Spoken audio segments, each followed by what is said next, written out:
junjungan kita Nabi Muhammad sallallahu alaihi wasallam beserta keluarga dan sahabatnya dan juga para pengikutnya hingga akhir zaman. Amin ya rabbal alamin.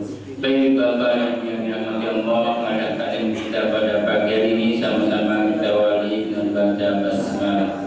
Bismillahirrahmanirrahim. Ustaz dibacakan. Bismillahirrahmanirrahim. Assalamualaikum warahmatullahi wabarakatuh.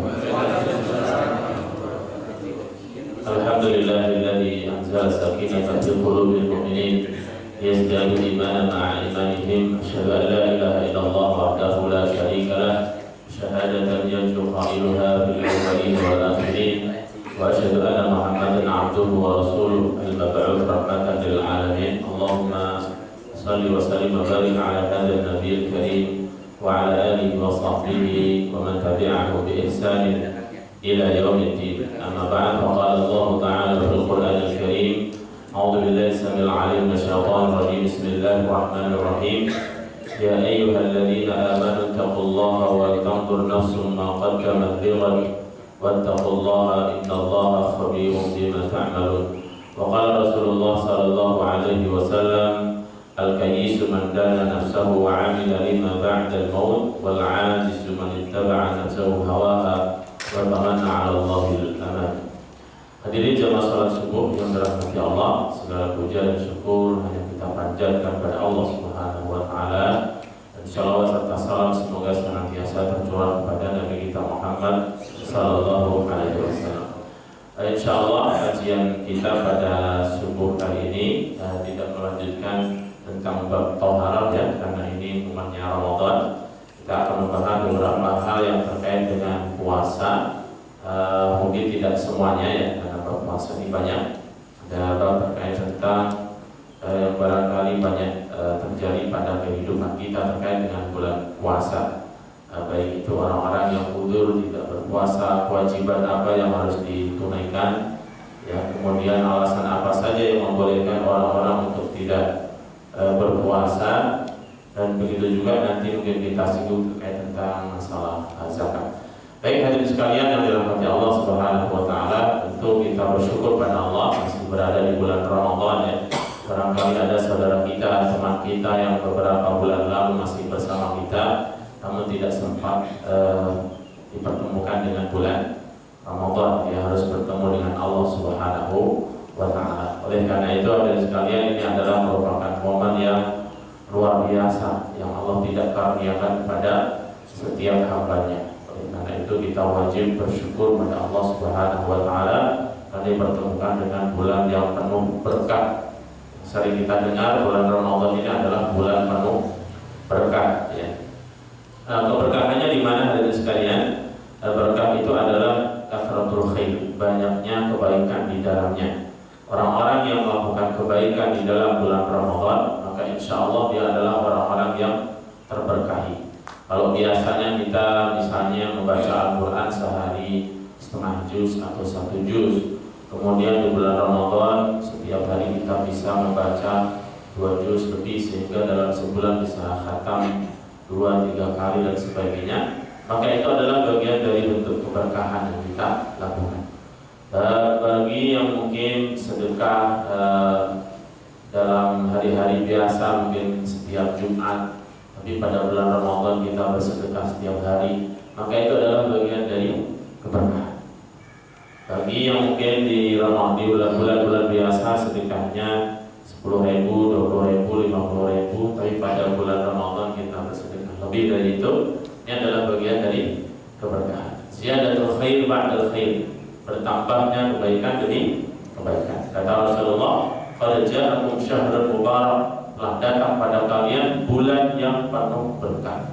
Namun kata Rasulullah, penuh berkah di sini ada beberapa poin Rasulullah sebutkan. Yang pertama adalah tuftah fihi abwabul jannah. Pada bulan Ramadan itu pintu-pintu surga dibuka. Ini sering kita dengar ya. Berarti surga itu sudah ada ya, dan sekalian sudah ada. Kemudian sebaliknya pintu-pintu neraka ditutup. Jadi kalau boleh kita pahami maksud hadis ini hadirin sekalian, Pada bulan Ramadan ini merupakan momen kesempatan waktu seseorang untuk masuk surga Allah. Jadi kesempatan itu dibuka selebar-lebarnya.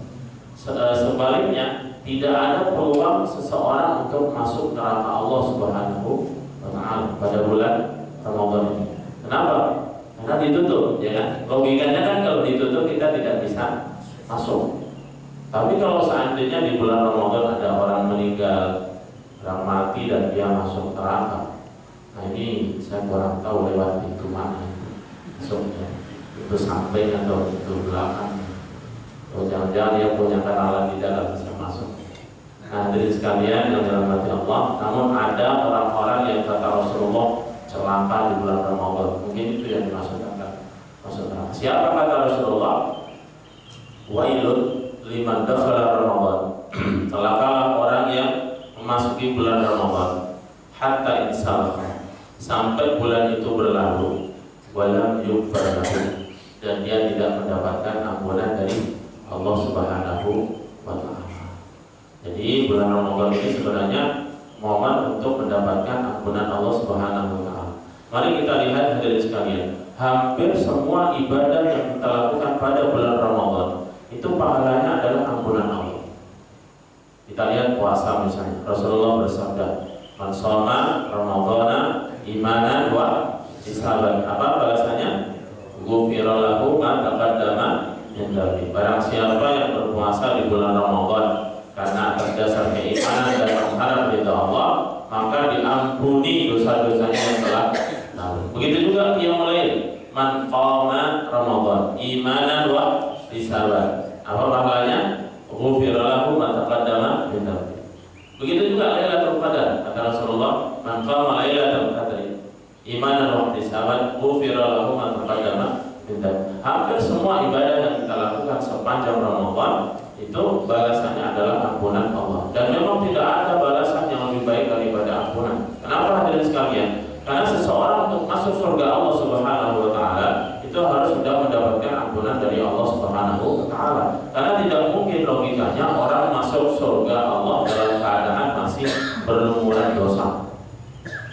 Ya, jadi orang masuk surga Allah itu harus sudah orang bersih. Oleh karena itu dalam surat Al-Imran Allah berfirman, "Wasari'u ila maghfiratin min rabbikum wa jannatin." Jadi sebelum Allah mengatakan bersegeralah kalian menuju surganya, tapi diawali dengan bersegeralah kalian menuju ampunan Tuhanmu dan surganya.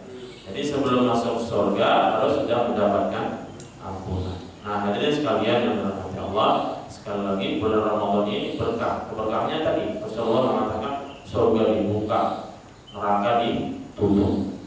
Ya, dan pintu surga itu kata Kanjeng Nabi, hadirin sekalian, jarak antara daun pintu dengan daun pintu sebelahnya. Dalam satu hadis disebutkan jaraknya seperti jarak kota Mekah dan Madinah.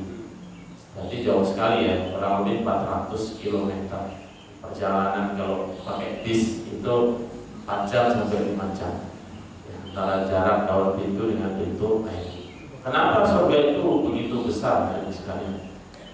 Iya, dalam satu riwayat hadis nanti penduduk surga itu akan dikembalikan seperti wujud penciptaan manusia pertama kali. Kalau kita lihat tingginya 170 ya 80 itu sudah tergolong tinggi. Tapi kalau penciptaan manusia pertama kali Nabi Adam alaihissalam, Rasulullah menuturkan bahwasanya tinggi Nabi Adam itu 60 dirham. Kalau kita konversi dalam ukuran meter itu sama dengan 30 meter. Jadi besar. Begitu juga penduduk neraka, penduduk neraka itu juga dikembalikan besar. Dalam satu hadis Rasulullah bersabda, "Dirsul kafir yaumal qiyamah ka'ubudin." Besarnya geraham gigi orang kafir nanti di neraka itu dia seperti gunung Uhud. Tahu ya gunung Uhud ya? Di mana itu sekalian? Bukan di Bogor ya, di Madinah Munawwarah. Ya. Itu besar, gunung yang besar di Madinah. Kenapa demikian? Para ulama menjelaskan kenapa orang-orang nanti di akhirat itu dikembalikan pada wujud asalnya, supaya lebih merasakan nikmatnya hidup di surga bagi penduduk surga, dan juga lebih merasakan siksanya neraka bagi penduduk neraka. penting sekali. Ya, semoga kita dijauhkan dan diselamatkan dari neraka Allah Subhanahu wa Ta'ala. Nah, supaya umat Islam itu khusyuk dalam ibadah sepanjang Ramadan, Allah sudah mengkondisikan bulan Ramadan. Dibuka pintu surga, ditutup pintu neraka. Lebih dari itu, yang biasa menggoda kita itu dirantai kata Rasulullah. Wa tuwallu fihi syayatin, dan setan-setan itu dibelenggu. Meskipun kita tidak bisa menyaksikan. Dan memang setan itu hadirin sekalian, hidupnya di muka bumi ini adalah tujuan utamanya untuk menghalangi manusia dari jalan Allah dan untuk menyesatkan manusia supaya mereka menjadi kawan mereka nanti di hari akhirat di neraka Allah Subhanahu wa Ta'ala. Dan itu sudah sumpah yang dikatakan oleh iblis, ya, bapaknya syaitan, ketika pertama kali Allah melaknat. Dari ceritanya ketika Allah menciptakan Nabi Adam alaihissalam, maka Allah menyuruh siapa? Para malaikat, termasuk di situ ada bangsa jin, untuk sujud kepada Nabi Adam. Sujudnya ini para ulama menjelaskan sujud li takrim, sujud penghormatan, bukan lil ibadah, bukan sujud penghambaan. Nah, itu menghormati. Semua malaikat sujud kecuali ada satu dari bangsa jin yang tidak mau sujud enggan atas perintah Allah, yang disebut dengan iblis. Aba wastakbara wa kana minal kafirin. Dia enggan dan menyombongkan diri, maka dia termasuk orang-orang kafir. Nah, dari bangsa jin yang tidak mau mentaati perintah Allah inilah disebut sebagai iblis. Anak keturunannya disebut sebagai syaitan. Dan mereka inilah yang akan hidup sampai hari kiamat, tidak mati. Karena memang atas permintaan dia. Ketika Allah melaknat dan menetapkan sebagai penghuni neraka, maka dia mengatakan, "Qala rabbi anzirni ila yaumi yub'atsun." Ya Allah, tangguhkanlah hidupku sampai hari dibangkitkan. Dia tidak akan mati. Tapi kalau jin secara umum, dia akan hidup dan akan mati seperti kita. Hanya saja mungkin usianya berbeda-beda, ya. Mungkin ada yang ratusan tahun, bisa ribuan tahun dan sebagainya. Tapi kalau iblis ini dan keturunannya tidak akan mati. Dan tujuan utamanya hadirin sekalian, kata iblis dalam Al-Quran, dia mengatakan, "Fabima aghwaytani la'aqudanna lahum siratakal mustaqim." Karena engkau telah menyesatkan aku, wahai Allah, menetapkan sebagai penduduk neraka, maka sungguh aku akan menghalangi hamba-hambamu dari jalanmu yang lurus. Ini sudah sumpahnya iblis. Bagaimana caranya? "Tsumma la'atiyannahum min baini aydihim wa min khalfihim wa 'an aymanihim wa 'an syama'ilihim wa la tajidu aktsarahum syakirin." Aku akan mendatangi mereka dari arah depan, arah belakang, arah kanan dan arah kiri, dan engkau tidak akan menjumpai mereka sebagai hamba-hamba yang bersyukur, kata iblis. Jadi mereka mati-matian akan berjuang sedemikian rupa. Ibnu Katsir dalam tafsir Qur'anul Azim menafsirkan ayat ini yang dimaksud dengan kami akan mendatangi manusia dari arah depan, itu adalah maksudnya manusia akan digoda tentang masalah akhirat. Orang-orang akan dikaburkan tentang tujuan hidupnya. Oleh karena itu banyak sekali orang-orang yang tidak percaya tentang kehidupan setelah kehidupan dunia, tidak percaya surga neraka, tidak percaya ada hari hisab, tidak percaya hari perhitungan, dan itu banyak. Dan pada masa Rasulullah pun juga demikian orang-orang musyrik hadirin sekalian. Saking mereka tidak percayanya akan adanya hari kiamat. Ada waktu suatu hari seorang kafir Quraisy itu pergi ke kuburan, ya, kemudian membongkar salah satu kuburan dan diambillah tulang belulangnya, dimasukkan ke dalam karung dan kemudian dibawa di hadapan Nabi Muhammad dan dilemparkan di hadapan. "Wahai Muhammad, inikah yang kamu katakan orang itu akan hidup kembali, sementara dia sudah menjadi tulang belulang? Sesuatu yang tidak masuk akal," kata dia. Maka turun firman Allah Subhanahu wa Ta'ala, "Hal ata 'alal insani hinun min ad-dahri lam yakun syai'an mazkura. Inna khalaqnal insana min nutfatin amsyajin, thumma nabtalihi faja'alnahu sami'an basira, imma syakira wa imma kafura." Jadi kesimpulan ayat ini, apakah datang kepada manusia tentang cerita bahwasanya manusia saja itu disebut sebelumnya tidak pernah. Kita ini yang sekarang hidup di muka bumi ini, sebelumnya disebut namanya saja tidak ada. Artinya apa hadirin sekalian? Ketika Allah Subhanahu wa Ta'ala mampu menciptakan sesuatu manusia yang dari yang sebelumnya tidak ada itu mampu, apatah lagi membangkitkan yang tadinya sudah pernah ada.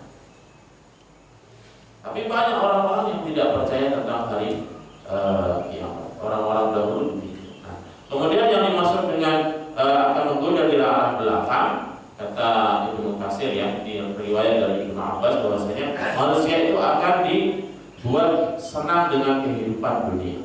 Dan memang kehidupan dunia ini hadirin sekalian menyenangkan. Kata Rasulullah, ad-dunya hilwatun khadirah. Dunia itu manis dan hijau.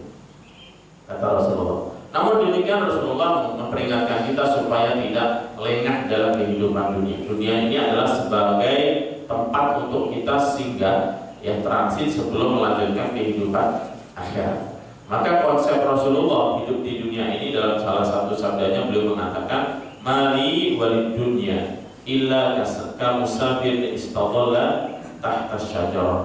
Aku ini terhadap kehidupan dunia tidak lain adalah hanya sebagai seorang musafir yang berteduh sejenak di bawah pohon, kemudian akan melanjutkan perjalanan. Jadi Rasulullah demikian mensikapi kehidupan dunia. Ya, namun saat ini kita saksikan bagaimana hadirin sekalian orang-orang yang terlibat dalam kejahatan, kriminal, masuk penjara ya, karena adalah urusan dunia ya. Tahto, harto dan wanita ya, tahta dan wanita. Hampir itu adalah sebagai penggoda dunia. Coba hadirin sekalian perhatikan kasus-kasus kejahatan itu paling bermuara bersumber dari tiga hal ini.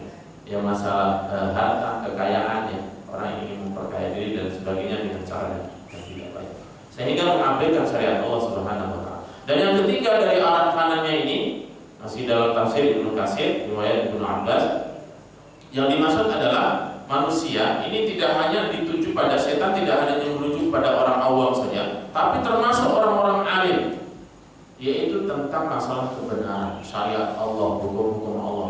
Banyak sekali orang yang diselewengkan pola pikirnya, pemahamannya terhadap syariat Allah. Sesuatu yang sudah jelas sebenarnya itu dibuat menjadi kabur. Contohnya misalnya dari sekalian tentang hukum waris. Hukum waris itu kan sudah jelas Allah menyatakan ya dalam Al-Quran itu, sampai Allah menjelaskan hukum waris itu detail tentang persentase berapa yang dia jelaskan. Tidak ada hukum-hukum yang lain yang menjelaskan sedetail seperti hukum waris.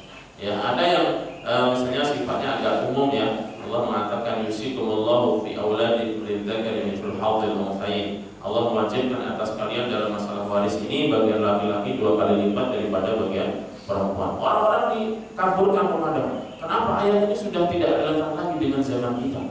Kenapa laki-laki dapat 2 kali sementara perempuan dapat sekali? Ini kan zaman emansipasi, laki dan perempuan sama saja. Memang sama-sama manusia, tapi tidak sama jenis kelaminnya dan juga tidak sama tentang hak dan kewajiban. Kalau laki-laki dan perempuan itu sama, tidak akan terjadi pernikahan kecuali orang-orang yang menyalahi fitrah Allah. Laki-laki suka dengan laki-laki dan Allah. Nah, ini banyak hadirin sekalian. Ya. Jadi mencikapi hukum Allah ini hadirin sekalian, kita harus beriman dengan semuanya. Masalah mengenai nanti mempraktekkan atau tidak, itu urusan yang berbeda. Semuanya harus kita imani sebagai sebuah syariat Allah. Ya, mohon maaf nih contohnya misalnya ayat tentang masalah poligami. Kita tetap wajib beriman juga, ibu juga ya. Meskipun tidak mengamalkan, tapi harus meyakini itu adalah bagian dari firman Allah Subhanahu wa taala. Gitu. Jadi Allah juga memberikan peringatan orang-orang yang beriman dengan sebagian ayat dan menolak dengan sebagian ayat yang lain. Afatu'minuna bi ba'dil kitab wa takfuruna bi ba'd. Fama jazaa'u man yaf'alu dzalika minkum illa khizyun fil hayatid dunya wa yawmal qiyamati yuradduna ila asyadil 'adzab. Apakah kalian akan beriman dengan sebagian yang lain, ayat yang lain, dan mengkufuri sebagian ayat yang lain? Balasan bagi orang-orang yang seperti itu, kata Allah, adalah kehinaan di hidup di dunia dan di akhirat akan dikembalikan kepada azab yang pedih. Jadi yang pertama adalah kita sebagai seorang mukmin ini harus beriman. Ya, mengenai nanti prakteknya seperti apa, ini bagian dari iman-iman yang lain, karena iman itu adalah mencakup ucapan dalam lisan, keyakinan dalam hati, dan amalan dalam perbuatan. Ya, ini adalah iman. Nah, ini banyak para ulama cendekiawan yang dikaburkan dengan ayat-ayat Allah. Kemudian yang terakhir kata riwayat itu dari Ibnu Katsir menjelaskan, adapun manusia disesatkan dari arah ini adalah tentang maksiat, tentang dosa, sesuatu yang jelas maksiat. Itu setan akan sedemikian rupa menggoda manusia sampai-sampai dia menganggap kemaksiatan itu sebagai sebuah hal yang benar. Pada masa dahulu hadirin sekalian, ada satu negeri yang diazab oleh Allah dengan dihujani batu, dan dibalikkan negeri itu, bagian bawah menjadi atas, bagian atas menjadi bawah. Negeri apa? Negeri Sodom. Yang di situ Nabi Lut disuruh dan diperintah oleh Allah Subhanahu wa taala. Dan dosa yang terbesar yang dilakukan oleh bangsa itu, negeri itu adalah karena adanya praktek sodomi. Disebut dengan bangsa Sodom. Ya. Dan laki-laki suka dengan laki-laki. Ini pada zaman dahulu. Nah, di zaman sekarang nih hadirin sekalian, ya, ada hal upaya untuk mungkin melegalkan kasus LGBT, apa namanya, lesbian, gay, transgender dan seks itu kayak ada upaya-upaya untuk melegalkan sesuatu yang jelas-jelas bermaksiat pada Allah Subhanahu wa taala, dianggap sebagai sesuatu yang biasa. Bahkan bukan hanya orang umum, ya, profesor pun mengatakan demikian. Dan argumentasi yang digunakan itu juga ayat Quran untuk membenarkannya, untuk membenarkan pemikiran bahwasanya orang yang punya kelainan, laki-laki sama laki-laki, perempuan sama perempuan, itu adalah bagian dari fitrah Allah. Padahal fitrah Allah itu laki-laki suka dengan perempuan. Nah, hadirin sekalian, pada bulan Ramadan, setan yang kerjaannya menggoda manusia dari segala arah itu dibelenggu oleh Allah Subhanahu wa taala. Supaya apa? Supaya kita bisa beribadah dengan nyaman, dengan khusyuk.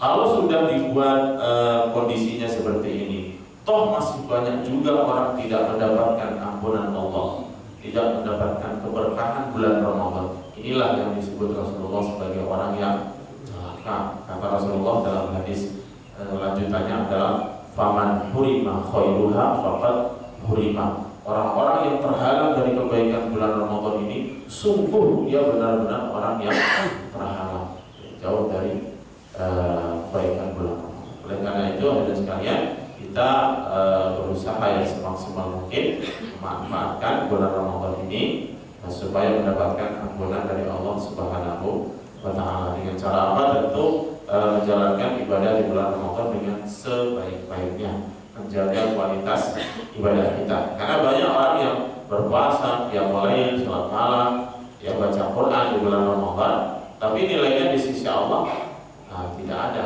Ada juga yang demikian. Kata Rasulullah, banyak orang yang puasa tapi hanya dapat haus dan dahaga. Banyak orang yang mulai panjang, ya, sholat malam tapi hanya mendapatkan rasa lelah. Banyak orang yang lembur baca Quran sepanjang malam tapi hanya mendapatkan rasa kantuk saja. Karena apa? Mungkin kualitasnya salah niat dan sebagainya. Oleh karena itu, hadirin sekalian, mungkin di akhirat kelak itu ada juga orang yang dapat kitab catatan amal. Dia di situ tercatat puasanya banyak, ya, sepanjang hidupnya berpuasa. Tapi nilainya itu puasa tahun ini haus dan lapar. Nilainya tahun ini haus dan lapar. Ya kan? Sayang sekali ya. Oleh karena itu Rasulullah sangat memerintahkan untuk menjaga kualitas puasa. Hal-hal yang bisa mengurangi atau bahkan membatalkan pahala puasa itu dihindari, ya. Memuji, ngomongin keburukan orang lain, ya, hal-hal yang bisa mengurangi itu ditinggalkan. Karena barang siapa yang tidak mau meninggalkan hal-hal seperti itu, Allah akan mengatakan kepada orang yang sedang berpuasa, aku tidak butuh puasamu. Padahal puasa itu yang memberikan balasan adalah siapa? Allah langsung. Wasiyam fa'innahu li, ya, illa siyam. Kullu amali bin adam lahu illa siyam. Semua amal perbuatan anak cucu Adam itu untuk dirinya sendiri kecuali puasa. Wa ana ajzibi dan aku yang akan membalasnya langsung. Terserah Allah, pahalanya itu luar biasa puasa. Wa ana ajzibi. Namun syaratnya tadi, dan juga hadis yang barang siapa yang berpuasa tidak meninggalkan kata kotor, kata jorok, rumpi, yang ghibah orang lain, maka kata Allah la ubali. Falaysa lillahi hajatun fi ayyadi at'amahu wa syarabahu. Allah tidak membutuhkan apa yang dia lakukan, meninggalkan rasa lapar dan dahaga. Nah, hadirin sekalian, dalam hal puasa ini ada beberapa kondisi di mana orang boleh tidak berpuasa. Seseorang boleh tidak berpuasa. Kata Allah Subhanahu wa taala, Allah berfirman, "Faman kana minkum maridan." Barang siapa di antara kalian yang sakit. Jadi alasan pertama itu adalah sakit. Maridan aw ala safarin, ataupun dia bukan sakit tapi sedang dalam perjalanan. Fa'iddatun min ayyamin, maka hendaklah dia mengganti jumlah hari. Min ayyamin ukhra, mengganti jumlah hari sebanyak yang dia tidak berpuasa pada hari yang lain. Nah, bagi orang yang karena alasan sakit atau sedang dalam perjalanan, boleh tidak berpuasa. Ini adalah hukum Allah. Sifatnya keringanan. Yang namanya keringanan, diskon itu mau diambil silahkan, tidak mau diambil juga monggo. Ya, ini ada satu case ya, hadirin sekalian. Pertama kali diwajibkan puasa Ramadan itu tahun berapa sekali? Tahun 2 Hijriah. Jadi Rasulullah berpuasa sepanjang hidupnya, puasa Ramadan itu adalah 9 kali. 9 kali, karena beliau meninggal pada tahun masuki 11 Hijriah. Jadi ketika Rasulullah datang dari Mekah ke Madinah, memasuki tahun kedua, tepatnya adalah pada hari kedua bulan Sya'ban, itu turun firman Allah tentang kewajiban berpuasa. Maka bulan berikutnya Rasulullah berpuasa. Dan pada bulan itulah ada satu peristiwa besar, yaitu perang Badar. Jadi pada bulan Ramadan itu Rasulullah berperang. Bayangkan hadirin sekalian, berperang, taruhannya nyawa, ya kan?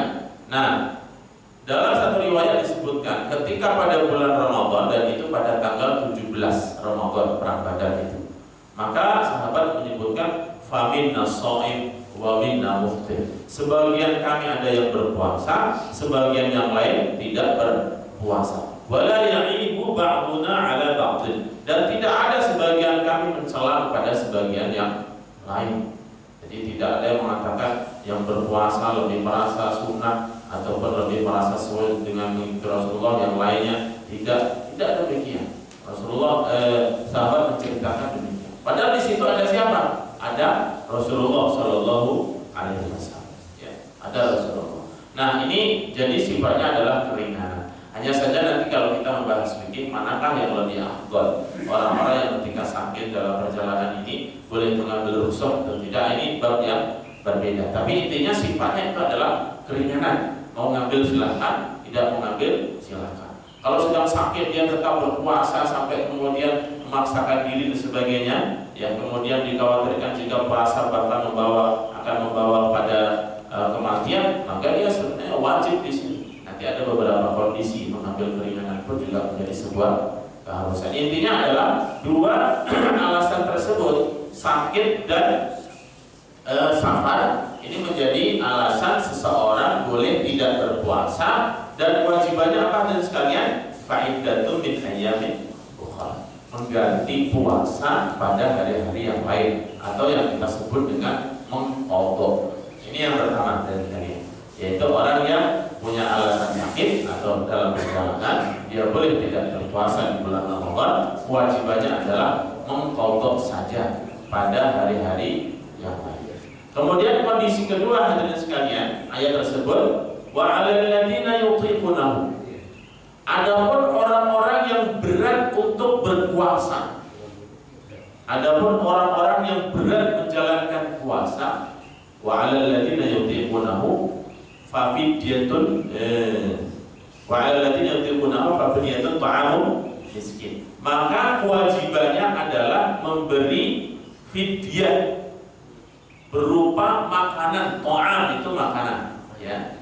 To'am miskin, miskin itu adalah satu orang miskin. Jamak dari miskin itu adalah masakin. Maka dari itu ayat ini jelas bahwasanya kewajiban membayar fidyah itu adalah satu kali makan orang miskin jika dia tidak berpuasa pada hari itu. Menjadi pertanyaan adalah hadirin sekalian, siapakah yang dimaksud dengan orang-orang yang berat untuk menjalankan puasa? Nah, disinilah kemudian para ulama itu akan berbeda pendapat, ya. Namun hukum asal dari ayat ini wa 'alal ladzina yutiqunahu, yang dimaksud dengan orang-orang yang tidak mampu berpuasa di bulan Ramadan itu adalah al-ajuz wal haram, yaitu orang tua renta, orang yang sudah secara fisik dia tidak bisa berpuasa. Nah, di sini ada masuk kategori itu, masih kuat puasa semua ya. Nah, jadi orang-orang yang sudah tua sekali, yang memang dia tidak kuat berpuasa, Allah memberikan keringanan. Boleh tidak berpuasa. Wajibannya apa? Membayar fidyah, bukan mengqadha. Dia puasa saja tidak mampu, bagaimana mau mengganti dengan puasa? Menggantinya dengan apa? Dengan fidyah. Setiap hari dia tidak berpuasa, maka dia membayar fidyah satu kali makan, memberi makan orang miskin. Ini minimal. Kata Allah, "Faman tatawwa'a khairan", barang siapa yang memberikan sedekah lebih, fa huwa khairul lah, maka itu baik bagi diri. Seandainya dia tidak berpuasa dan memberinya pada 2 orang miskin atau 3 orang miskin, maka itu lebih baik. Kewajibannya, namun kewajibannya adalah hanya sekali orang miskin setiap hari. Namun ayat ini mengatakan selanjutnya, wa antasumu khairul lakum in kuntum ta'lamun. Namun kalau kalian tetap memilih berpuasa, maka itu lebih baik bagi kalian jika kalian mengetahui, kata Allah, ya. Kalau tetap mau memilih, ini sifatnya juga pilihan. Tapi hukum asalnya adalah boleh seseorang yang sudah tua tidak kuat berpuasa kemudian tidak berpuasa, ya. Namun sebaiknya hadirin sekalian, dia tidak menyiapkan diri untuk tidak berpuasa. Tidak demikian. Jadi kalau memang hari itu dia tidak kuat berpuasa dan dia tidak puasa, yang berarti dia mungkin besok dia barangkali secara fisik akan berbeda dengan hari kemarin. Besok dia berpuasa sehingga dia tidak membayar fidyah. Jadi tidak dipersiapkan di awal Ramadan sudah niat saya niat tidak berpuasa. Bukan demikian, sehingga sudah mengumpulkan fidyah selama 30 hari. Jadi adalah makanya Allah mengatakan wa antasumu khairul lakum. Jika kalian tetap berpuasa, maka lebih baik bagi kalian. Nah, siapa lagi orang yang masuk kategori orang yang tidak kuat berpuasa? Ini para ulama kemudian menjelaskan. Yang kedua adalah sahibul amal asyaq, yaitu seorang pekerja berat. Ya, seorang pekerja berat ini memang dia tidak punya skill lain, dia tidak punya kemampuan lain bekerja, sementara dia punya kewajiban menafkahi keluarga. Dia tidak punya kemampuan yang lain, dia hanya kemampuannya itu saja, tukang batu ataupun kalau dalam buku-buku fikih itu menggali penambang batu bara, ya, sahibul amal asyaq itu seperti penambang batu bara kalau dalam buku-buku fikih, ya. Kebanyakan dicontohkannya. Pokoknya intinya adalah seorang yang bekerja dengan memerlukan tenaga yang ekstra, yang mana dia tidak mungkin untuk tidak makan dan minum, ya. Dan dia tidak ada badal, tidak ada alternatif untuk bekerja yang lain. Nah, ini masuk kategori ini. Kemudian yang berikutnya adalah ini berbeda, para ulama berbeda pendapat, yaitu al-hamil wal murdi, yaitu seorang ibu yang menyusui, hamil dan menyusui. Ibnu Abbas memasukkan kategori orang-orang yang berat berpuasa di bulan Ramadan itu adalah al-hamil wal murdi, ibu yang menyusui, hamil dan menyusui. Ini masuk kategori yang boleh tidak berpuasa dan kewajibannya hanya membayar fidyah saja. Ini menurut siapa? Pandangan siapa? Ibnu Abbas. Ibnu Abbas ini sahabat Nabi, termasuk kerabat Nabi, ponakan Nabi Abdullah bin Abbas, dan Rasulullah pernah mendoakan beliau, Allahumma faqihu fiddin wa 'allimhu ta'wil. Ya Allah, faqihkanlah dia dalam urusan agama dan ajarkanlah dia tentang ilmu takwil, maksudnya ahli tafsir. Makanya dari kalangan sahabat, orang-orang yang termasuk kategori ulama tafsir ini adalah Abdullah bin Abbas dan Abdullah bin Mas'ud. Dua sahabat yang mereka adalah ahli tafsir. Nah, Ibnu Abbas dalam kasus ini beliau mengkategorikan seorang ibu yang sedang hamil dan ibu yang sedang menyusui masuk kategori orang-orang yang dapat keringanan dan hanya berkewajiban membayar fidyah. Kalau ulama fikih dalam empat mazhab ya, mazhab Hanafiyah, Malikiyah, Syafi'iyah dan Hanabilah, mereka berbeda melihatnya. Karena memang tidak ada teks secara khusus bahwasanya seorang ibu yang sedang hamil dan menyusui masuk dalam kategori ayat itu. Maka para ulama ini berbeda pandangan. Justru mereka mengatakan seorang ibu yang sedang hamil ataupun menyusui ini berkewajiban bukan hanya membayar fidyah, tapi juga mengqadha puasa. Alasannya apa? Sebenarnya secara hukum asalnya seorang ibu ini bukan kategori orang sakit. Dia secara fisik, secara pribadi dia adalah orang yang mampu berpuasa.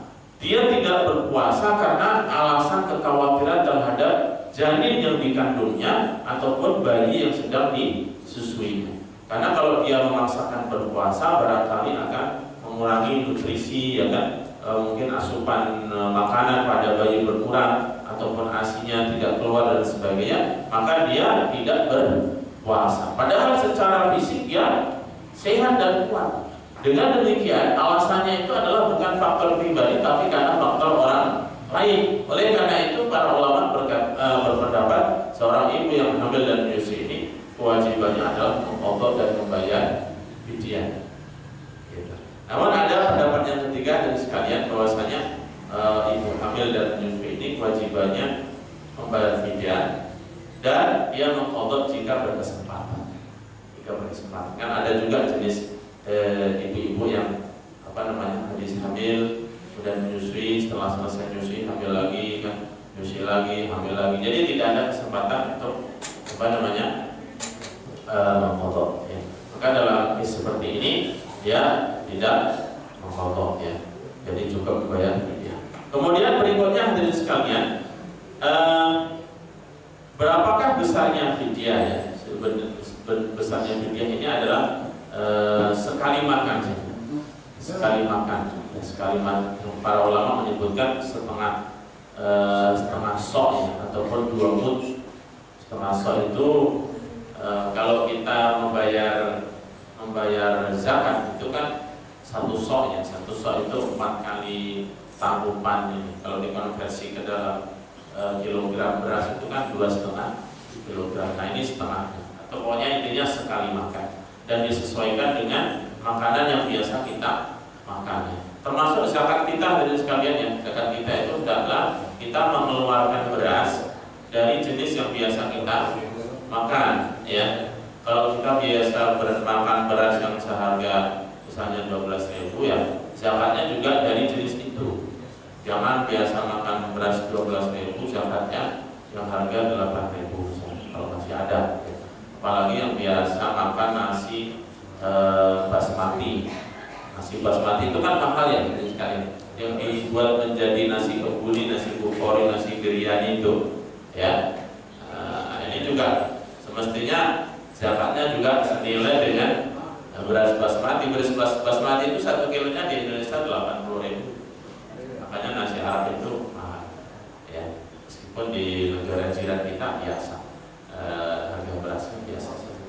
Nah, jadi fidyah juga zakat fitrah dalam menyesuaikan. Meskipun secara umum bisa kita mengambil peraturan itu yang sifatnya aghlabiyah ataupun yang umumnya dipakai oleh orang. Namun dalam kasus personal kita menyesuaikan sesuai dengan apa yang kita tahu tentang diri kita. Ya. Baik. Kemudian berikutnya hadirin sekalian, ada orang yang berpuasa di bulan Ramadan, kemudian dia tidak perlu mengganti qadha dan juga tidak perlu membayar fidyah. Siapa mereka? Mereka adalah orang yang di bulan Ramadan itu sakit ya, sakit terus. Setelah Ramadan juga masih sakit sampai dia meninggal dunia. Jadi tidak ada kesempatan untuk mengqadha puasa. Jadi orang seperti ini dia meninggal dunia dalam keadaan tidak mempunyai hutang puasa, dan dia tidak berkewajiban untuk mengqadha karena memang secara waktu dia tidak ada kesempatan untuk mengqadha. Yang keempat adalah orang yang punya hutang puasa, yaitu orang yang sakit di bulan Ramadan, kan dia boleh tidak berpuasa. Kemudian setelah Ramadan dia sudah sembuh, sudah punya waktu untuk mengqadha. Namun sebelum sempat mengqadha, dia kemudian meninggal dunia. Nah, orang yang seperti ini mati atau meninggal dunia dalam keadaan mempunyai hutang puasa. Wajibannya apa? Diqadha oleh siapa? Oleh ahli warisnya. Dalilnya hadirin sekalian, pernah suatu hari seorang sahabat datang kepada Rasulullah, "Ya Rasulullah, inna ummi matat wa 'alaiha as-shaum." Wahai Rasulullah, ibuku meninggal dunia dan dia punya hutang puasa. Afaqdi anha, apakah aku harus mengqadha atas nama dia? Maka Rasulullah mengatakan, "Hal idza kana 'alaihi dayn taqdi anha?" Apakah seandainya ibumu itu punya hutang maksudnya hutang harta, apakah kamu yang akan membayarnya? Tentu wahai Rasulullah. Maka Rasulullah mengatakan, "Fadainullahi ahaqqu an yuqadha." Maka hutang kepada Allah lebih berhak untuk dibayar. Apa saja termasuk, pokoknya seseorang yang punya hutang ibadah, ya, ada hutang ibadah. Misalnya orang sudah berniat berangkat haji dan sebagainya, dia sebelum berangkat meninggal dunia. Orang ini juga punya hutang untuk berhaji, maka nanti boleh dibadalkan. Badal haji, kan banyak orang-orang yang badal haji, namun yang membadalkan ini syaratnya sudah harus berhaji. Itulah beberapa kondisi di mana seseorang boleh untuk tidak berpuasa di bulan Ramadan dengan segala konsekuensi hukum yang ada. Yang satu mengqadha saja, yang kedua membayar fidyah saja, yang ketiga ada perbedaan tadi antara mengqadha dan membayar fidyah saja ataupun membayar fidyah saja. Kemudian yang keempat adalah seseorang yang tidak berpuasa namun tidak punya tanggungan apa-apa. Dan yang kelima adalah dia tidak berpuasa dan sampai meninggal kemudian punya hutang puasa. Baik, kemudian yang terakhir hadirin sekalian, sedikit saja tentang masalah zakatnya. Zakat yang terkait dengan bulan Ramadan itu hanya zakat fitrah saja, hanya zakat fitrah saja. Ya, adapun zakat mal itu tidak ada kaitannya dengan Ramadan.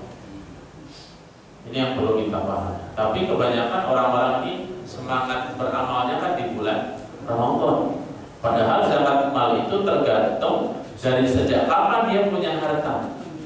Ya, jadi nggak usah perlu nunggu Ramadan, kalau memang sudah waktunya untuk dibayar, begitu. Jadi kalau mau bayar listrik nggak perlu nunggu Ramadan gitu ya. Kalau memang bulan itu harus bayar waktunya bayar listrik, dibayar. Jadi jangan supaya pahalanya lebih banyak, saya bayar listrik nanti pada bulan Ramadan, jangan begitu. Ya. Begitu juga bayar zakat mal ini, hadirin sekalian, ada tempo waktu yang dia sudah harus dibayar. Ya, zakat mal ini syaratnya yang pertama adalah dia hartanya sampai nisab. Nisab itu merupakan kadar minimal seseorang zakatnya melampaui sampai pada batas dia wajib mengeluarkan. Kalau dalam hadis itu Rasulullah mengatakan senilai ishrun dinaran, 20 dinar. 20 dinar ini kalau dikonversi dalam gram emas saat ini itu kurang lebih 85 gram. 85 gram emas. Kalau sekarang 1 gramnya harganya 500.000 kali 85 itu sama dengan 42.500.000. Seseorang yang punya duit sebanyak itu, punya harta sebanyak itu, maka sudah dikategorikan masuk di nisab. Namun apakah langsung mengeluarkan zakatnya? Tidak, ada syarat lain. Syarat yang kedua adalah bulughul haul, ya, ataupun mururul haul, berlakunya 1 tahun. Jadi harta itu dimilikinya kapan? Misalnya dimiliki pada bulan Safar pada 1439 tahun lalu. Sekarang kan 1440. Jadi pada bulan Safar awal tahun kemarin itu sudah harus membayar zakatnya. Jangan menunggu Ramadan, ya. Jadi pada waktu itu harus sudah dikeluarkan zakatnya. Atau kalau dalam bulan Masehi lah, misalnya seseorang punya harta sebanyak itu minimal dan disimpan di bank atau di bawah kasur atau di bawah bantal terserah, ya. Kemudian bulan Januari 2018 dia punya harta sebanyak itu. Kemudian dia masih mengendap sampai 2019, ya, bertambah bahkan, maka dia wajib mengeluarkan pada bulan Januari, nggak usah menunggu Ramadan yang sekarang di bulan Mei. Kita dari sekalian, ya. Ini kalau zakat harta yang dikeluarkan adalah sebanyak 2,5% saja, ya, sedikit, ya, 2,5% saja. Jadi seseorang yang punya harta lebih dari 42.500.000, maka dia sudah sampai nisab dan wajib dikeluarkan zakatnya. Nah, ini kadang sering kita jumpai di masjid-masjid pada bulan Ramadan ini, orang kaya raya nih, zakat ke masjid itu zakatnya 200.000, 300.000, ya, penerima zakatnya ya diam saja kan, tidak tahu. Kecuali kalau memang orang itu sudah membayarkan zakatnya kemana-mana. Zakat di masjid itu hanya kebagian 200.000 saja. Dia punya harta di bank itu sampai misalnya 2 miliar, zakatnya 200.000. Ini kan nggak betul. Jadi 2,5% dari harta yang dia miliki. Kalau mau petugas zakat itu tanya, Bapak berapa hartanya? Ini bukan urusan lu, urusan gua. Ya. Inilah diantara kenapa amil zakat itu mendapatkan bagian zakat, karena tugasnya berat. Pada masa Rasulullah itu sampai taruhannya nyawa. Karena pada masa Rasulullah orang-orang yang punya harta, entah binatang ternak atau apa, itu kan pekerja zakat itu aktif, proaktif, datang ke mereka, dilihat kontanya ada berapa, harus dizakatkan satu. Kalau tidak, mereka bisa dikena denda. Bahkan dalam satu hadis, ya, barang siapa yang menolak zakat, fakhud basyar bermali, ambillah zakatnya dan denda dengan separuh dari hartanya. Meskipun tidak semua ulama sepakat. Ya. Tapi kan sekarang ini ambil zakat hanya nongkrong saja di di masjid, ya kan. Tidak ada apa-apa. Orang mau zakat berapapun, ya silakan. Yang tidak zakat, ya silakan. Kalau mau serius, hadirin sekalian, ya, misalnya dia zakat mal, ya, kalau boleh kita bantu, Pak, berapa hartanya? Ini zakatnya sekian. Oh, ternyata baru saya pikir zakat itu semaunya. Jangan semaunya. Definisi zakat itu, hadirin sekalian, adalah harta tertentu dikeluarkan dengan kadar tertentu dan disalurkan kepada orang tertentu. Ada ketentuannya. Ya, jadi zakat itu jenis, tidak semua jenis harta. Ada beberapa jenis harta yang wajib disakati. Kadarnya juga sudah jelas. Berapa persentase yang dikeluarkannya juga sudah jelas. Orang-orang yang menerimanya pun juga sudah jelas. 8 asnaf itu dalam surat At-Taubah ayat 60. Jadi kalau nanti ambil zakat di sini mau membantu orang-orang yang berzakat, ditanya, Bapak zakatnya selain di sini di mana saja? Di sini saja. Berapa hartanya? Saya punya 2 miliar. Oh, cuma 300.000. Ya nggak apa-apa. Ini yang penting saya zakat, daripada tidak, bukan daripada tidak. Ya. Kita membantu supaya selamat dari azab Allah Subhanahu wa Ta'ala. Ya, innal ladzina yaknizuna adh-dhahaba wal fiddata wa la yunfiqunaha fi sabilillah fabashshirhum bi'adzabin alim. Orang-orang yang menyimpan harta emas dan perak kemudian tidak dikeluarkan di jalan Allah termasuk zakat, berilah kabar gembira. Apa kabar gembiranya? Azab Allah yang sangat pedih. Yauma yuhma 'alaiha, pada hari itu akan dipanaskan lempengan-lempengan emas dan perak itu.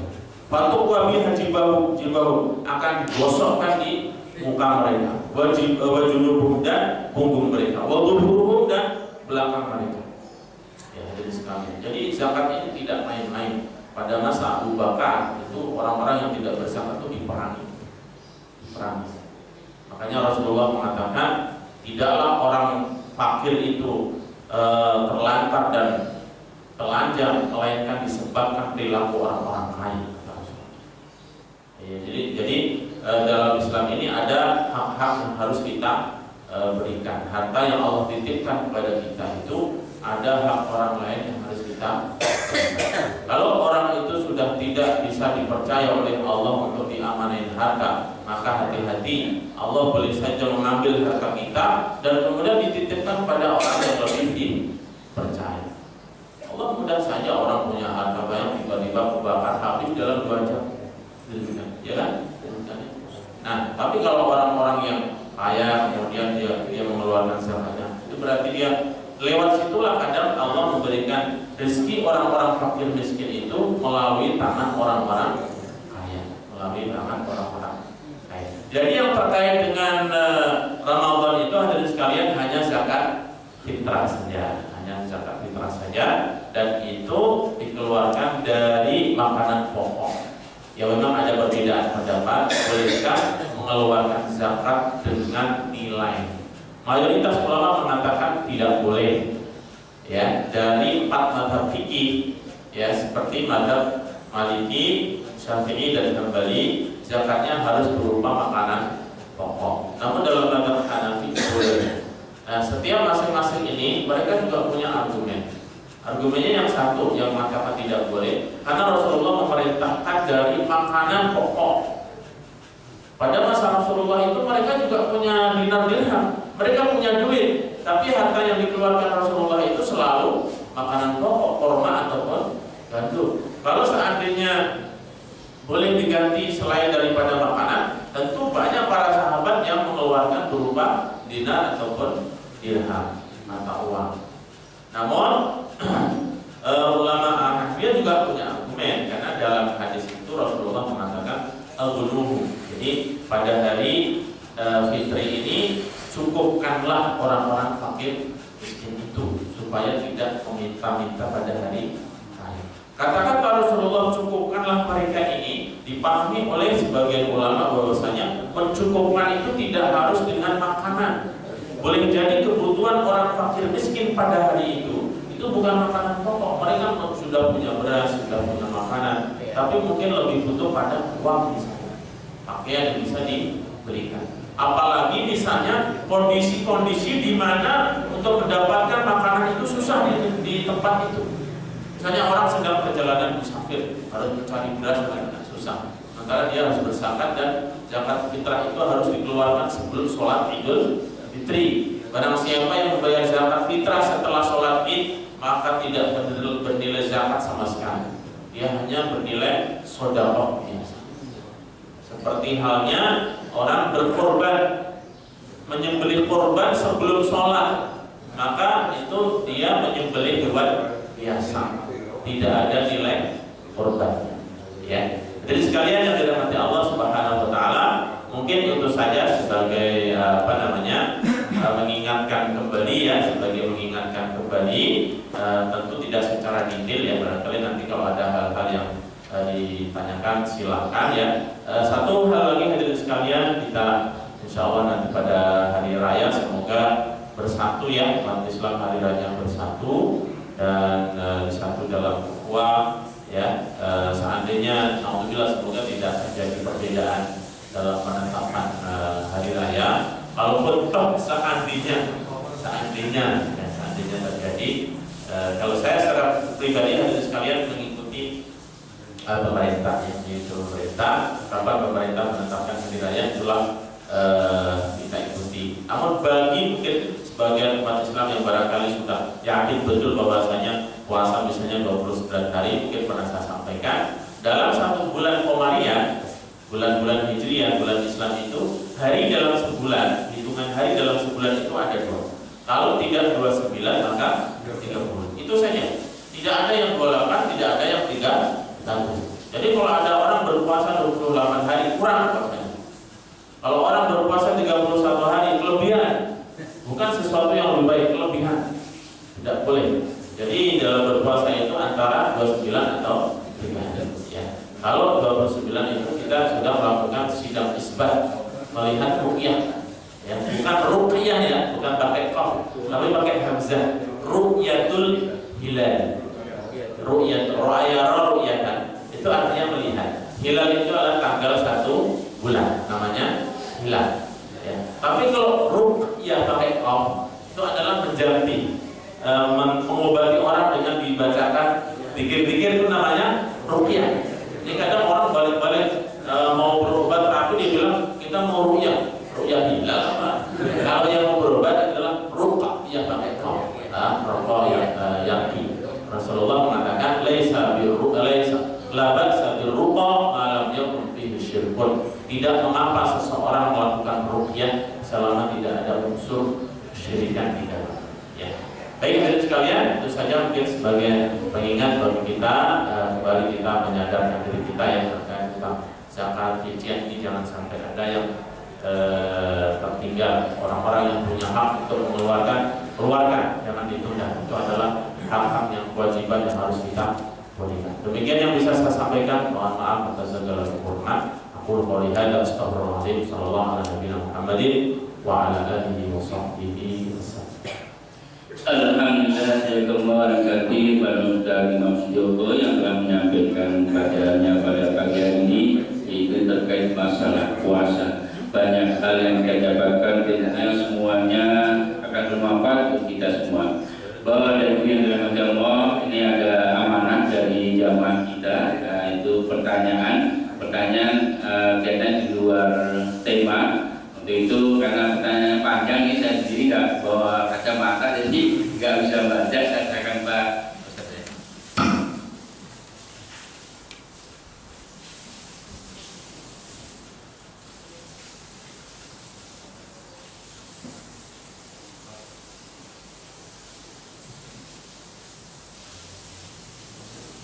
Saya baca langsung, Pak. Iya, jangan. Baik, assalamualaikum. Ini saya baca, ini panjang nih pertanyaan. Mohon maaf pertanyaannya di luar tema. Dalam hal taat, kita harus taat pada perintah Allah atau lebih mengikuti mazhab, ya lebih taat mazhab atau Al-Quran. Problemnya begini, dalam sholat berjamaah dengan jahar ataupun nyaring, baik bacaan imam yang jahar Al-Fatihah lanjut dengan surat, makmum hanya diam, cukup mendengarkan saja. Dan ini sesuai betul dengan perintah Allah dalam Al-Quran surat Al-A'raf. Apabila dibacakan Al-Quran maka dengarkanlah dan perhatikanlah agar kamu mendapatkan rahmat. Dalam hal ini ada perbedaan pendapat. Satu, keterangan perintah Allah dalam surat Al-A'raf sudah betulkah? Dua, pendapat yang kedua, bacaan Al-Quran yang ada perbedaan di saat sholat dan di luar sholat. Pendapat ini bagi yang bermadzhab Syafi'i, setelah imam membaca Al-Fatihah dengan jahar kemudian baru makmum masing-masing baca Al-Fatihah. Apakah ini tidak bertentangan dengan Al-Quran?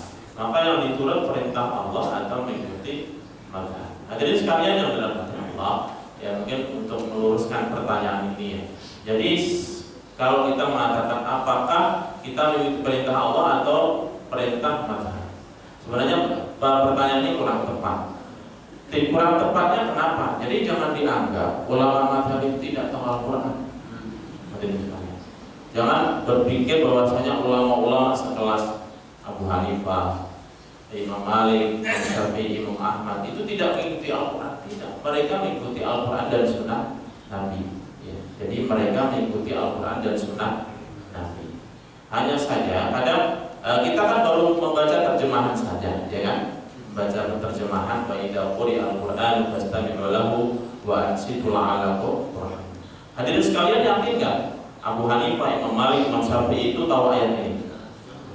Yakin tahu kan? Tapi kenapa mereka berbeda pandangan bahwasanya hukum membaca Al-Quran bagi seorang makmum yang imamnya itu membaca jahar? Kenapa mereka berbeda pendapat?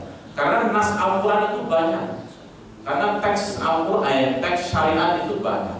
Hadirin sekalian, ya. Bahkan nanti ada ulama yang berbeda pendapat, padahal dalilnya sama, ayatnya sama, hadisnya yang sama. Kenapa mereka berbeda pendapat? Karena teks Al-Quran itu dengan teks hadis yang lainnya kan dipadukan antara satu dengan yang lainnya. Jadi sekalian yang dirahmati Allah Subhanahu wa taala, terkait dengan masalah ini ya, saya cuma ingin menurutkan saja. Jadi seolah-olah pertanyaan ini ya mohon maaf mungkin tidak yang dimaksud oleh penanya. Jadi seolah-olah menganggap kalau ulama mazhab itu tidak mengikuti Al-Quran. Padahal kalau kita membaca buku-buku mazhab, pedoman mereka di dalam melakukan istihad hukum fikih Itu panduan pertamanya adalah Al-Quran. Kedua, sunnah Nabi. Ketiga, istihad. Istihad ini ada ijma dan ada qiyas. Ya, jadi pertanyaan seperti ini, ya mungkin kita langsung saja pada poin masalah bahwasanya kenapa mereka berbeda pendapat. Tapi intinya adalah semua ulama mazhab mereka berpegang pada Al-Quran. Nah, kasusnya adalah hadirin sekalian. Jadi dalil-dalil dalam Islam itu kan banyak. Rasulullah bersabda, la sholata liman lam yaqra bi Fatihatil Kitab. Tidak sah sholat seseorang tanpa membaca Al-Fatihah. Hadis ini kira-kira jelas atau tidak? Jelas kan? Nah, sementara di dalam Al-Quran tadi, wa idza quri'al Qur'an fa'ansitu fastami'u lahu wa ansitu la'allakum turhamun. Jika kalian dibacakan Al-Quran, maka diamlah dan dengarkanlah agar kalian mendapatkan. Ayat ini kira-kira umum atau khusus? Maksudnya khusus terkait sholat ataukah membaca Quran secara umum? Secara umum, hadirin sekalian. Tidak khusus untuk sholat. Oleh karena itu hadirin sekalian, apabila ada dalil yang secara umum, ada dalil yang secara khusus, maka yang khusus ini mendahului pada dalil yang sifatnya umum. Ya. Namun demikian hadirin sekalian, terlepas daripada itu, ya, yang jelas ini adalah memang ada perbedaan di kalangan ulama karena memahami teks-teks syariah tadi, memahami teks Al-Quran maupun teks Sunnah. Bagaimana memadukan antara Al-Quran dengan Sunnah Nabi? Tidak mungkin Rasulullah mengucapkan sesuatu yang bertentangan dengan Al-Quran, itu tidak mungkin. Oleh karena itu disinilah para ulama berusaha untuk memahami, mengambil dari semua dalil yang ada. Termasuk tadi contohnya dalam Al-Quran itu jelas, kalau orang sakit ataupun musafir boleh tidak berpuasa dan mengganti pada hari-hari yang lain. Tapi kenapa zaman sahabat pun dalam prakteknya ada yang puasa, ada yang tidak? Mana sahabat ini mengikuti Quran atau mengikuti mazhab? Belum ada mazhab saat itu. Ya. Oleh karena itu dalam mensikapi hal ini bahwasanya perbedaan dalam masalah fikih itu hal yang biasa. Hal yang biasa. Tidak kemudian orang yang mengikuti pendapat ini dianggap yang paling mengikuti Quran. Ya. Karena para ulama mazhab itu mereka juga mengikuti Al-Quran. Jadi duduk pertanyaan terkait dengan masalah membaca Al-Fatihah bagi seorang makmum di sholat jahriyah itu adalah yang pertama bahwasanya kebanyakan ulama mazhab itu mengatakan bahwasanya seperti mazhab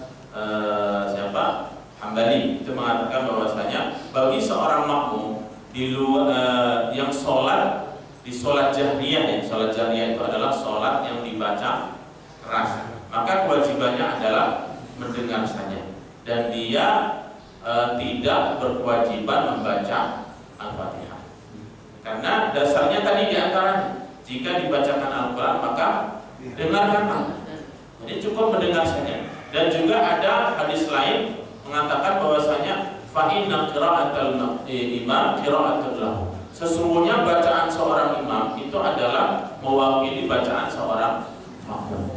Hadis ini juga sifatnya umum. Apakah hadirin sekalian tidak membaca doa rukuk dan sujud karena imamnya sudah membaca? Kan tidak, ya kan? Jadi ada dalil-dalil yang sifatnya umum, ada yang khusus. Sementara dalam hadis lain Rasulullah mengatakan bahwasanya tidak sah sholat seseorang tanpa membaca Al-Fatihah. Dan ini Rasulullah juga tidak membatasi baik bagi makmum maupun bagi imam. Oleh karena itu mazhab Syafi'i itu berpendapat bahwasanya membaca Al-Fatihah itu wajib bagi imam dan bagi makmum.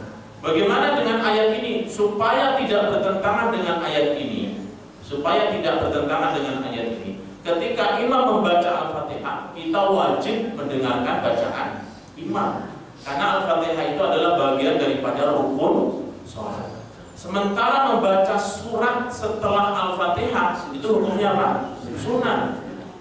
Bagaimana pendapat Imam Syafi'i? Jika ya, tadi kan ada perintah untuk membaca Al-Fatihah. Sementara membaca surat setelah Al-Fatihah itu hukumnya adalah sunnah. Membaca Al-Fatihah adalah hukumnya wajib. Jika dalam satu waktu ada antara wajib dan sunnah, maka didahulukan yang wajib daripada yang sunnah. Oleh karena itu dalam mazhab Syafi'i, seorang makmum wajib membaca Al-Fatihah setelah imam membaca Al-Fatihah. Ketika imam membaca Al-Fatihah, dia wajib mendengarkan karena imam sedang melakukan hal rukun. Kita mendengarkan. Tapi ketika imam melakukan hal yang sunnah, membaca surat setelah Al-Fatihah itu hukumnya sunnah. Sementara kita dituntut untuk membaca Al-Fatihah. Disitulah kesempatan untuk membaca Al-Fatihah. Jadi duduk perkaranya di sini. Dan ini sesuatu yang biasa. Kemudian yang kedua, hadirin sekalian, yang kedua, Imam Syafi'i pun itu tidak mengharuskan dalam arti setiap masa. Artinya jika berkesempatan, seandainya seorang makmum itu masbuk, ya.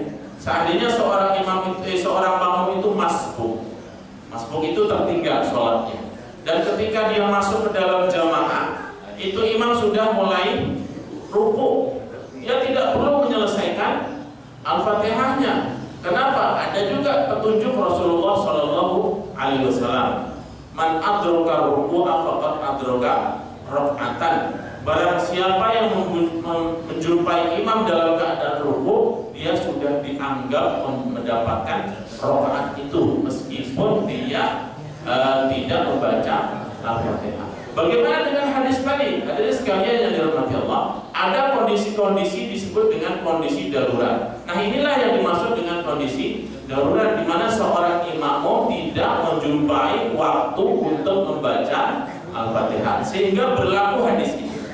Adapun dalam kondisi normal, jika dia berkesempatan membaca Al-Fatihah, maka dia membaca Al-Fatihah. Itu pun juga atas dasar perintah Rasulullah, ya, la sholata liman lam yaqra bi Fatihatil Kitab. Namun sekali lagi hadirin sekalian, ini adalah perkara yang para ulama itu berbeda pandangan, sesuatu hal yang biasa. Ya, jadi tidak mengatakan yang tidak membaca Al-Fatihah ketika sholat jahriyah sholatnya tidak demikian juga. Siapa Syekh bin Baz rahimahullah, dulu adalah ketua Majelis Ulama Saudi Arabia. Kalau di sana namanya Majelis Kibarul Ulama, yaitu Majelis Ulama Besar Saudi. Kalau di kita seperti MUI. Saudi itu mazhabnya adalah Hambali. Mazhab Hambali itu tidak seorang makmum tidak wajib membaca Al-Fatihah. Dia cukup mendengarkan imam saja. Ini dengan catatan jika sholatnya sholat jahriyah, ya. Sholat jahriyah itu kan ketika rakaat kedua pertama saja.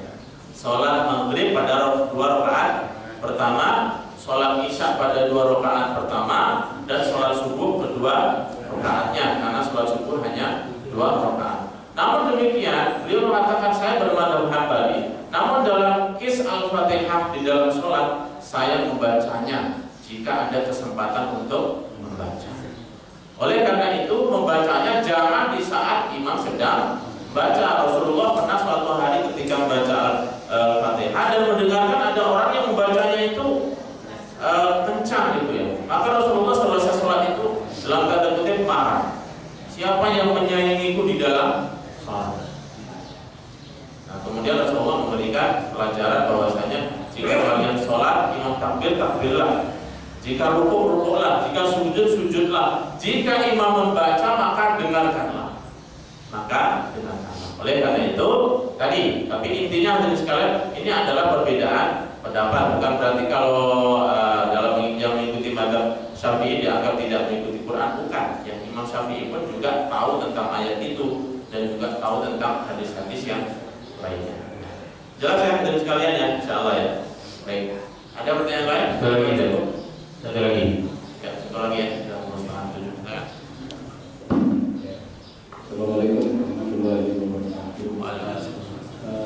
Saya ada pertanyaan berkaitan dengan pelajaran ini yang sebelumnya dan untuk kita simak bersama. Tadi jadi kita itu kebanyakan masih Islam, bukan mukmin. Hal ini terbukti dalam ayat Al-Quran tadi, seperti banyak perempuan yang kita jumpai ya, melakukan demonstrasi anti poligami pakai jilbab, ya. Padahal poligami tadi yang disampaikan adalah dari Al-Quran. berarti secara tidak langsung dia sudah keluar dari Islam karena menentang Allah yang soal ini telah menurunkan Al-Quran. Dia lebih tahu mengenai keadaan manusia itu sendiri. Itu yang pertama. Yang kedua tadi mengenai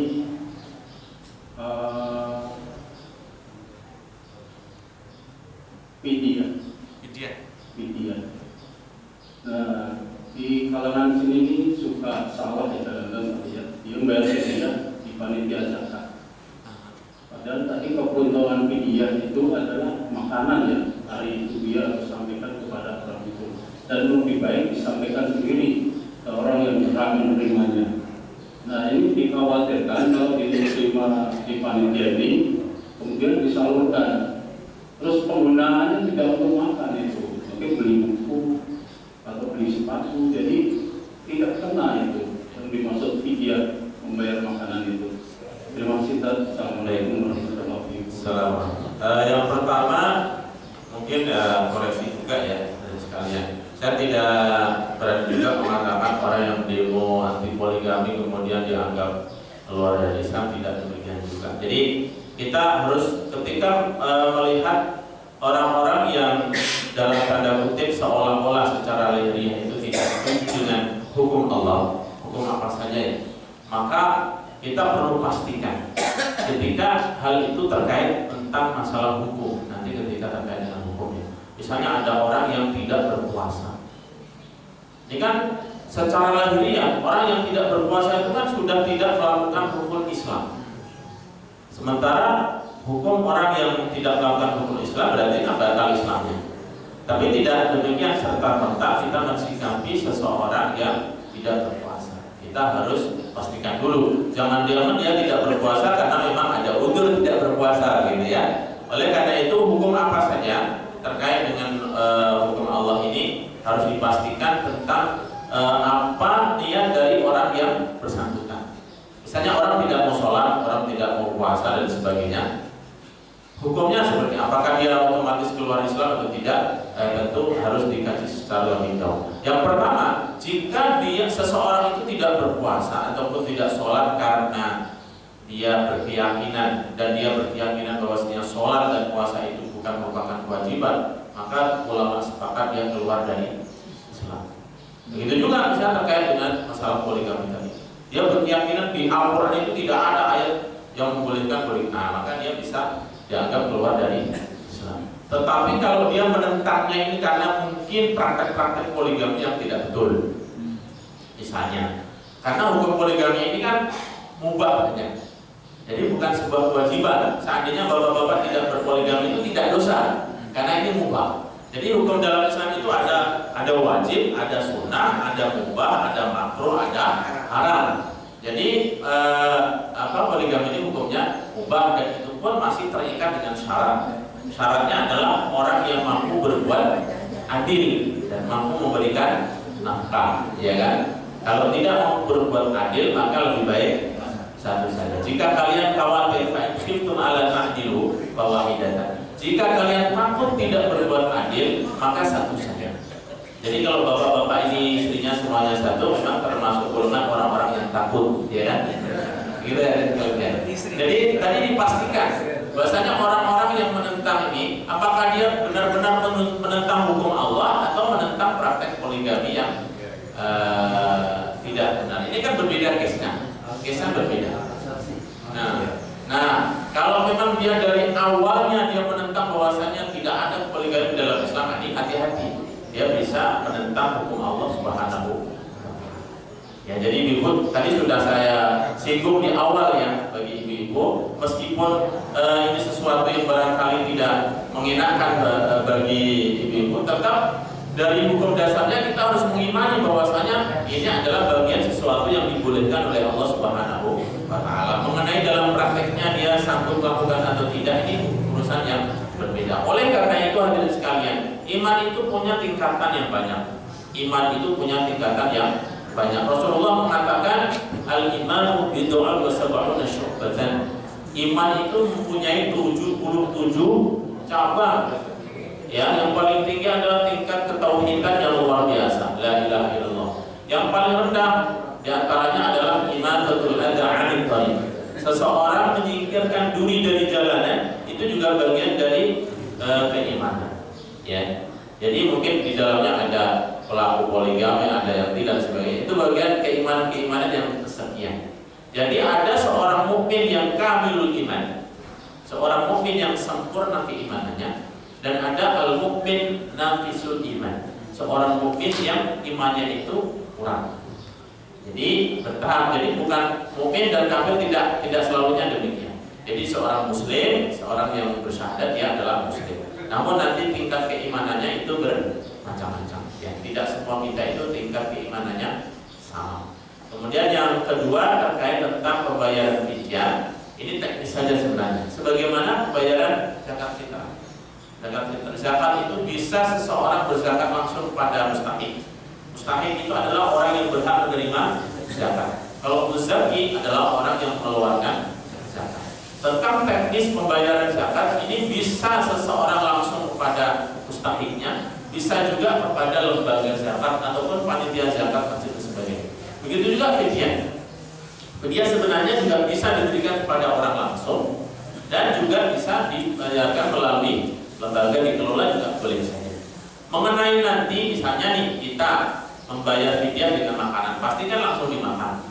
Tapi kalau kita membayar fidyah dengan nilai, dengan uang, mengenai bolehkah nilai harus makanan atau boleh diuangkan, tadi sudah saya jelaskan seperti zakat fitrah. Mayoritas ulama mengatakan harus berupa makanan pokok, tapi seperti mazhab Hanafiyah boleh berupa nilai. Ya. Sekali lagi hadirin sekalian, ini adalah penjelasan ulama, ya, penjelasan ulama, dan tentu mereka punya argumentasi sebagaimana tadi beberapa hadis yang saya sampaikan. Jadi itu teknis. Seandainya seseorang membayar fidyah berupa nilai ataupun uang kepada orang langsung, kemudian si penerima itu tidak memberikan makanan, tapi dia beli sepatu, nah itu hak dia. Itu sudah menjadi sebagaimana kita membagikan daging korban. Membagikan daging korban itu kan nggak boleh dijual. Maksudnya orang yang berkorban itu tidak boleh menjual daging korbannya. Tapi ketika kita membagikan kepada orang ini, kita bagi 5 kilo, tapi dia tidak makan daging kambing, dia kemudian jual pada orang, nah itu hak dia. Jadi sudah di luar daripada urusan kita. Ya, dia mau makan sendiri atau mau kasihkan pada orang lain lagi, ataupun dia mau menjualnya, itu terserah dia. Seperti kita misalnya membagikan kulit ini juga tidak boleh dijual bagi orang yang berkorban. Tapi kalau misalnya dijual panitia dan peruntukannya itu untuk kemaslahatan umum, sebagian ulama membolehkan. Karena susah juga untuk tidak semua orang bisa makan kulit, ya. Dan tidak boleh dijadikan sebagai upah bagi tukang jagal. Ini sudah sering saya sampaikan. Jadi tukang jagal harus diberikan upah tersendiri, gaji tersendiri. Jadi sekali lagi itu teknis pembayaran fidyah. Sebaiknya memang langsung pada penerimanya. Kalau berupa makanan langsung dikonsumsi. Tapi kalau seandainya berupa uang dengan perbedaan pendapat yang ada tadi, dan kemudian orang yang menerimanya itu dia berikan untuk hal yang lain, itu sudah bebas menjadi hak dia. Wallahu a'lam bishawab. Cukup ya kalian. Alhamdulillah, kita ucapkan terima kasih sekali lagi untuk kita. Allah menambahkan untuk beliau dan untuk kita semua. Dan mengadakan kita pada pagi hari ini sama-sama kita tuturkan hamdalah dan doa kafaratul majlis. Alhamdulillah rabbil alamin. Subhanakallahumma wa bihamdika asyhadu an la ilaha illa anta astaghfiruka wa atubu ilaik. Wa billahi